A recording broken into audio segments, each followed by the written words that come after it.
Welcome to McPlum, simple solutions served daily.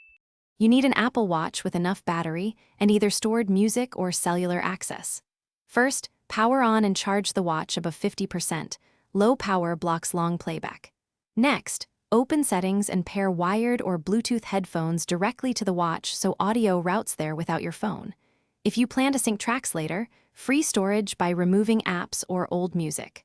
Once paired and charged, move to choosing stored playlists or enabling cellular streaming, depending on your watch model.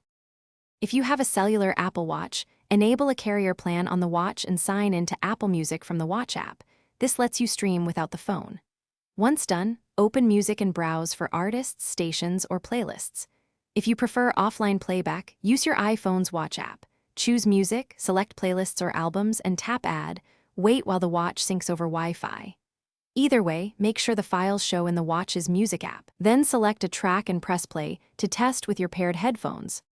Start playback from the music app, Now Playing, or Siri on the watch. Use the crown to adjust volume and swipe to change tracks. Remember, offline music plays without network, but streaming needs cellular or known Wi-Fi. If playback fails, first ensure headphones are connected and selected as the audio output. If still silent, toggle Bluetooth off and on, restart the watch, and confirm the watch has the tracks or an active carrier plan. One key tip: rebooting the watch often restores the audio. Thanks for watching. Stay juicy and subscribe.